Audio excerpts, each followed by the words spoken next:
Dan il-programm qed jiġi mwassal lilkom bix-xewqa tajba ta' Esprit Yachting, Mediterranean Yacht Sales Limited, Rolex.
Bħal diversi drabi oħra, fil-programm Nozz, illum sejrin nurukom filmati ta' avveniment importanti fl-istorja tal-ibburdjar.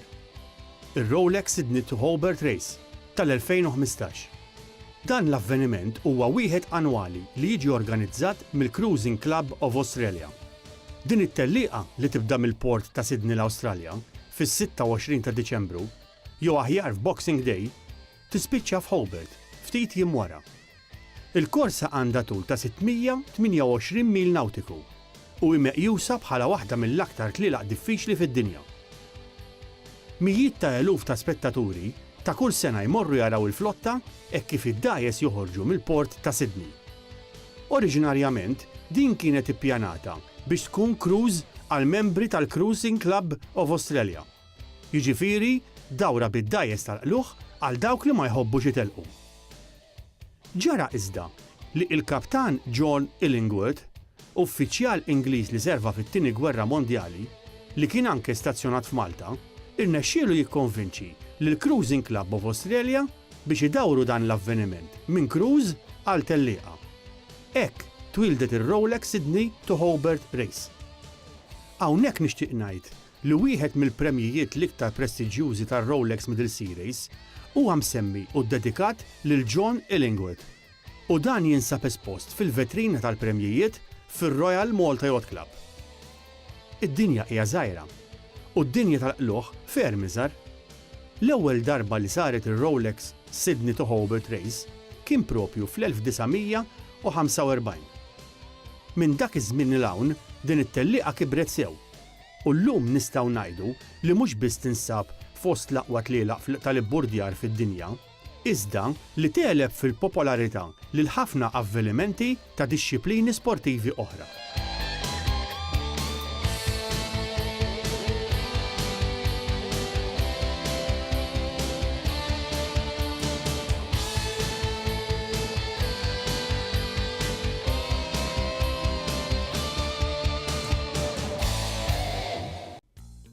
Iżda mmorru għall-edizzjoni ta' Diċembru li għadda. 111 dajsa reġistraw għal din it-tellieqa. Minn dawn 109 bdew. Id-dajes ġew minn 28 nazzjon differenti. Għajnejn l-ispettaturi u ta' dawk kollha li jsegwu din it-tellieqa żgur jaqgħu fuq il-Maxis. Biex ngħidu hekk, anke l-midja tagħti l-iktar importanza lilhom u forsi għalkemm hu minnu hija ħasra li d-dajes iż-żgħar ma jingħatawx wisq importanza. Din wara kollox tellieqa simili għar-Rolex Middle Series. It-tellieqa tattira kemm il-Maxis imma wisq aktar familji u ħbieb li jkollhom jew inkella jikru dajsa biex jagħmlu parti mill-avveniment. Ħafna forsi jaħsbu li dawn huma tlielaq għas-sinjuruni biex jiddevertu bid-dajjes tagħhom. Iżda nassigurakom li fil-parti l-kbira hija tellieqa li jidħlu għaliha dawk kollha li għandhom passjoni għall-baħar u avvenimenti simili. Aħna mdorrijin naraw start line jew linja ta' tluq waħda. Interessanti ngħidu li r-Rolex to Sydney Hobart għandha żewġ start lines u d-distanza bejniethom hija 0.2 ta' mil nautiku. Hemm raġuni imma dan. B'hekk id-dajes jinqasmu skont id-diviżjoni tagħhom u d-dajes il-kbar ikunu kollha fuq linja waħda u żgħar fuq l-oħra. Dan ifisser iktar xogħol għall-uffiċjali. Jibqa' però il-fatt li d-dajes li jibdew fuq il-linja l-iktar qrib tal-bokka tal-port għandhom vantaġġ ta' 0.2 ta' mil nautiku fuq l-oħrajn. U biex jassiguraw li t-tellieqa tkun tal-istess tul għal kulħadd, id-dajes iridu jduru ma' baga qabel ma joħorġu l-port. U waħda minnhom hija 0.2 mil nautiku iktar il-bot mill-oħra. It-tluq ta' din it-tellieqa hekk qalila hija verament spettakolari u unika.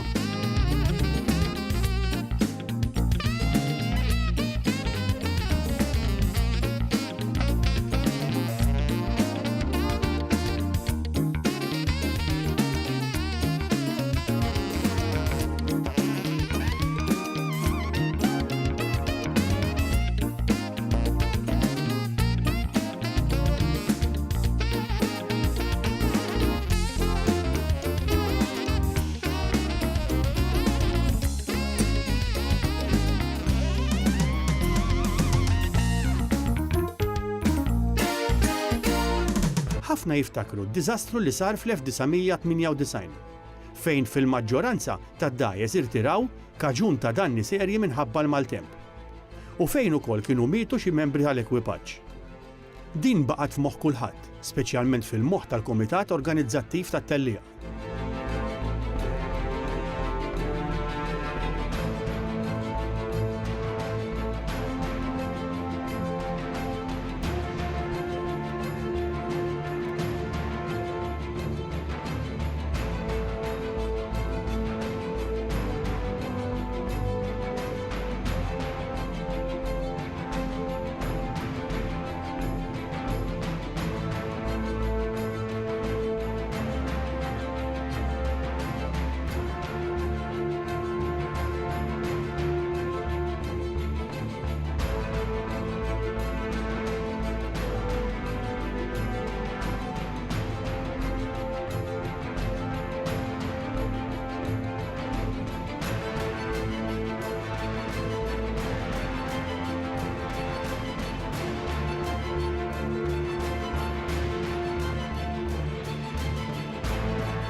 Sa ġimgħa u nofs qabel il-bidu ta' dan l-avveniment, id-tbassir tat-temp kien kopja jew viċin ħafna ta' dak li kien fl-1998. U kull min kien involut kemm bħala baħri jew min isegwi t-tellieqa kien imħasseb. Hekk kif bdiet toqrob il-ġurnata, id-tbassir tat-temp li kien issa aktar preċiż, beda jindika u jawgura kundizzjonijiet iktar moderati. Waslet il-ġurnata u hekk kif kien imbassar, ir-riħ mill-Grigal kien ta' madwar 15-il nod, buffuri li telgħu sa 25 nod. Sem kollox sew. Hekk kif ħallew l-irmiġġi u l-ħbula jaqgħu, iċ-ċajtu tbissim, speċjalment ta' fuq il-pontun, inbidel f'ħars serju u xi naqra ta' ansjetà. Bdew, għamlu triqithom lejn l-start line fejn dak il-ħin f'moħħ ta' kull min hu kompetittiv kien hemm biss l-element u l-ħsieb ta' kif se jirbħu din it-tellieqa hekk prestiġjuża. Qabel, sa ftit snin ilu, ftit kienu dawk li kienu jemnu li anki f'tellieqa twila bħal din hemm bżonn li tkun kompetittiv sal-punt li trid ma titlifx lanqas sekonda fuq il-linja ta' tluq. Din il-mentalità spiċċat. U llum id-dajes kollha jkunu qegħdin jissiltu biex ikunu fl-aħjar post fuq il-linja ta' tluq. Bla dubju ta' xejn, Wild Oats 11 li din is-sena saru fuqha diversi modifikazzjonijiet sostanzjali kellha l-aħjar tluq. Wild Oats 11 għaddiet minn bosta modifikazzjonijiet, imma xejn viċin ta' dak li għaddiet minnu din is-sena. Id-dajsa kienet twila mit-pied li hu tul massimu biex titħalla tipparteċipa f'din it-tellieqa. Inqatawla 2 metri miċ-ċappa ta' wara u 11.5 minn quddiem. U bekk iddisinjaw u bnew is-sezzjoni ta' quddiem li issa ġiet twila 13.5. Bekk id-dajsa xorta baqgħet twila mit-pied, iżda b'disin iktar modern, oxra iktar ħafifa u fl-istess ħin riġida. Bekk id-dajsa għandha volum akbar fuq in-naħa ta' quddiem. Il-vantaġġi huma bosta. Tajn fil-veloċità meta jkunu qegħdin jimxu mar-riħ, iktar ikunu jistgħu jagħmlu l-almu tagħhom huma utilajn fir-riħ u l-qluħ il-ġodda infaslin u maqtugħajn għall-qoxra ġdida huma ikbar minn dawk preċedenti. Comanche li l-iktar dajsa veloċi fid-dinja f'dan il-moment u li fil-fatt għamilna servizz fuqha xi xhur ilu għaddiet lil Perpetual Loyal u lil Wild Oats fit-13 il-minuta tat-tellieqa. Ferm qabel ma dawn waslu fil-bokka tal-port. Isegwuhom kien hemm Ragamuffin 100, Rambler u Maserati. Din tal-aħħar misjuqa minn Giovanni Soldini, veteran ta' tlielaq fuq distanzi twal. Hekk kif ħarġu mill-port, ir-riħ kif imbassar beda jżid u miegħu beda jżid anke l-baħar. Il-kumdità li toffri id-dawl telqet manżul ix-xemx.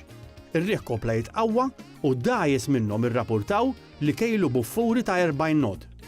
Fl-ewwel lejl, fl-ewwel sigħat tat-tellieqa, 25 dajsa rtiraw minħabba ħsarat irreparabbli.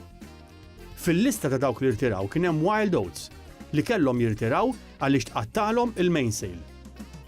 Irritornaw Sydney bil-mod bħal bniedem miexi fuq il-krozzi u d-diżappunt kien evidenti, speċjalment wara x-xogħol kollu li kienu għamlu biex jippreparaw id-dajsa għal din il-battalja minħabba li l-qluħ li tqatta jiswa xi 200,000 euro. Fl-isport tal-qluħ hemm ħafna rivalità, iktar minn pika, u danu li jżomm l-isport hekk ħaj, attiv u interessanti. Barra minn hekk, dan huwa sport li jgħallmek fl-umiltà, il għaliex kif qal sew baħri Franċiż, l-arroganza fuq il-baħar twasslek għal problemi. Dan hu sport fejn xi kultant biex żgur tasal sal-finishing line trid tnaqqas mill-veloċità biex it-tiżbit tal-mewġ ma jikkaġunax ħsara. Hija diffiċli biex tnaqqas il-veloċità waqt tellieqa, iżda mhix xi ħaġa rari u jkollok tagħmel hekk. Fl-ewwel lejl irtirat ukoll l-aqwa dajsa tad-dinja, Comanche, wara li sofrew xi danni. Dawn minflok ma dawru lura imxew mal-kurrent u ftit wara Rambler 88 għaddietom u ġiet fl-ewwel post. Rambler fis-sigħat ta' qabel laqtet oġġett fil-baħar u l-veloċità tagħhom kienet kemm xejn affettwata. Lura għal Comanche xejn fil-fatt ma jaqtaqal fil-baħrin tajbin u wara li jeżaminaw is-sitwazzjoni ħarġu l-kaxxa tal-għodda u sewwew l-ħsara li kellhom. Hekk reġgħu bdew telqu u ftit sigħat wara laħqu u saħansitra għaddew lil Rambler u mill-ġdid reġgħu sfaw fl-ewwel pożizzjoni. Lezzjoni li turi kemm ma trid taqta' qalbek qatt u kif jgħid il-proverbju Malti, it-tellieqa sal-barkun. Jott li fl-ewwel 24 siegħa 25 dajsa rtiraw kaġun ta' dannu sofrut. Mat-tieni lejl in-numru ta' dawk li rtiraw kien ta' 32. Ir-riħ beda jnaqqas u meta jonqos ir-riħ ċertu deċiżjonijiet huma iktar diffiċli. Maserati baqgħet fit-tellieqa. Din kienet l-ewwel darba li din id-dajsa ħadet sehem f'dan l-avveniment. Dan il-ħin, Comanche u Rambler 88 kienu qegħdin jissiltu f'battalja strateġika biex jispiċċaw it-tellieqa tagħhom. Kien ovvju li r-rebbieħ tal-Line Owners kien ser ikun wieħed minnhom. Tellieqa ta' estremi fejn it-temp kemm f'wisq rieħ jew fin-nuqqas tiegħu seta' jagħti jew ineħħi l-vantaġġ. U fil-bnazzi hemm ċans li jekk teħel bla rieħ u ta' warajk jinduna b'din is-sitwazzjoni jieħu bordjatura differenti u kif ngħidu iħallik l-art. Comanche iżda għażlet rotta tajba u baqgħet mixja. Rambler issa kienet tinsab 50 mil wara b'inqas rieħ. Hekk wara jumejn u 9 sigħat Comanche kienu r-rebbieħa tal-Line Honours u tal-John Illingworth Trophy. Iżda r-rebbieħa ta' din is-sena tal-edizzjoni tar-Rolex Sydney to Hobart kienet id-dajsa tal-għamla TP52, immodifikata. Huma wkoll sofrew ħsara fil-mainsail u ħlew jew aħjar użaw ħafna ħin biex jirranġawh kif setgħu. Għaddew minn mewġ ta' 4 u 5 metri fejn il-biża' tagħhom kien jekk l-arblu kienx se jżomm jew le. Balance spiċċaw it-tellieqa fi 3 ijiem u kważi 4 sigħat. Kienu persważi li kienu sejrin tajjeb, iżda qatt ma ħasbu li kien possibbli li jkunu dikjarati rebbieħa. L-iktar dajsa simpatika bla dubju ta' xejn hi Quick Point Azzurro. Dajsa li nxtrat bi ftit flus fl-2014. Inxtrat bi credit card, iżda sida nefaq ferm iktar fuq ir-restawr tagħha. Id-dajsa li għandha disin ta' Sparkman Stephens hija twila biss 33 piet. Sida dejjem jgħid li tibda bil-modestà u toħlom kbir.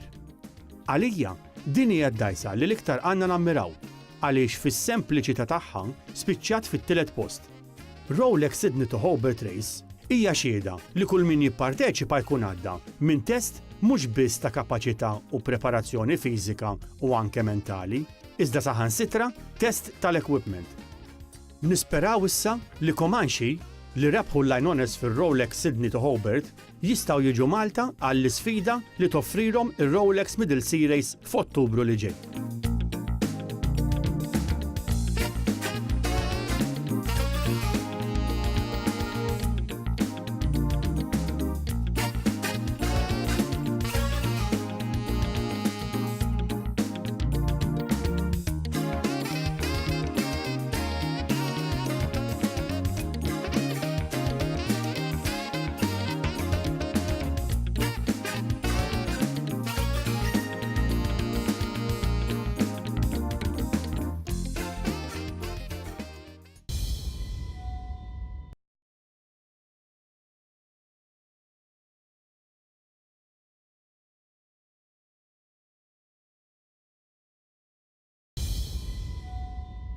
Jannar tal-2016. Bdejna f'daqxej mhux ħażin kif qed taraw tliet innot mill-majstral. U alla volja diġà koprejna l-isport tal-kitesurfing, illum ġejna hawnhekk l-Armir biex intkom tkunu tistgħu taraw permezz tal-filmati x'qed jiġri b'daw il-kitesurfers.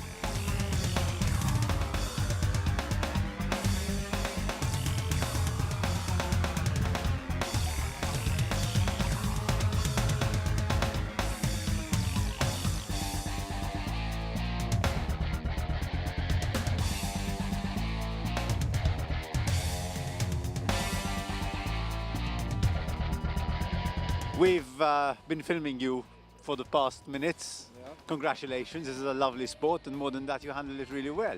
Lovely.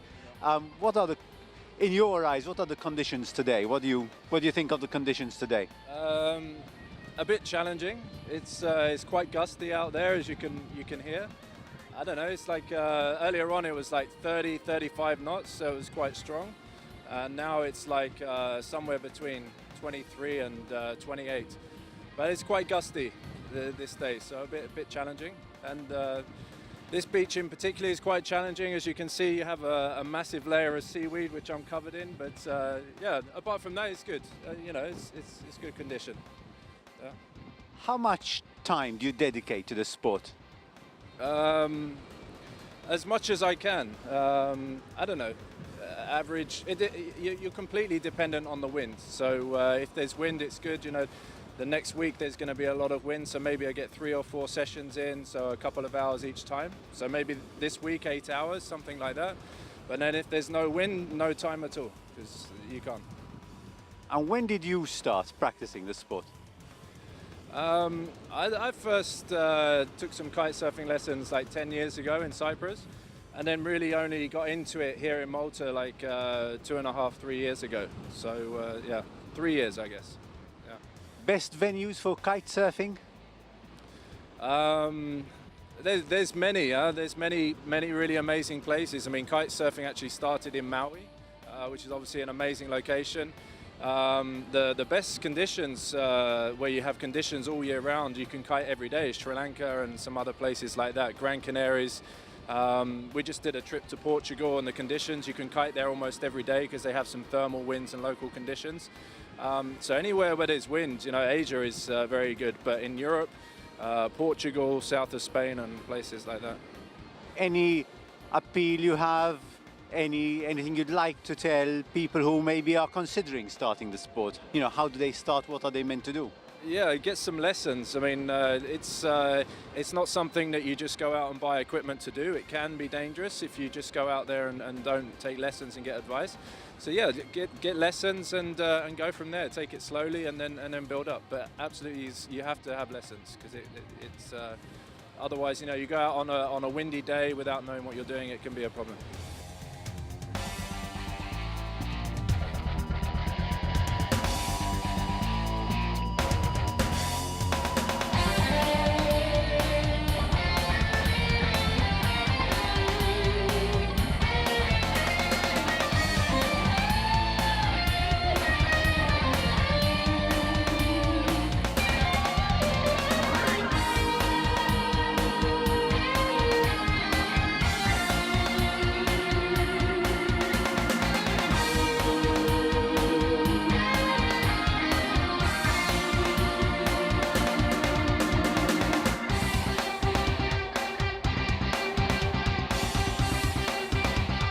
Hawnhekk sibna kite surfers, nej, wieħed fil-baħar u wieħed se jinżel issa. Se nkellmu ma' Steve u min issa qudiem l-intervista se tkun bl-Ingliż. Steve. Horrible. Hello. Hi. First of all, thank you very much. A very quick interview. Can you tell us about equipment, please? Yeah, sure. This is a 9-meter kite. They range in size. They go up as large as 21 meters and down as small as 3 or 4 meters, depending on the strength of the wind. But this is about right for today. I've been out this morning on a 7-meter kite because it was much stronger, but it's just dying off a little bit, the wind now. The kite design, this is the leading edge. So you inflate these, they're inflatable, so inflate the leading edge and the struts to give it a shape. And inflate it fairly full so that when the kite's in the sky, it doesn't flex too much, it's fairly solid and stable. If your kite isn't sort of fully powered up, then you struggle with it really. Kind of flops about like a jellyfish. This kite has got separate struts that inflate. So you inflate the leading edge separately to the main struts or to the struts, just so that if the leading edge pops, then the kite will still fly. And also if one of the struts pop, then obviously the kite still flies. So it's all about trying to keep the kite in the air really. If the kite goes down in the water, then they will relaunch.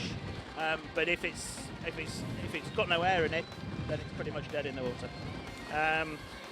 This kite has got 4 lines, so it attaches. There's 2 on either end, and there are 2 in the centre. The 2 in the centre are the power lines. They kind of take the bulk of the power. The 2 on the outer lines are the control lines, so they give it the ability to be able to move the kite in the sky. And you attach it to the bar with these 4 lines, and then you can actually move it around in the sky, pretty much like a kite that you would use as a child.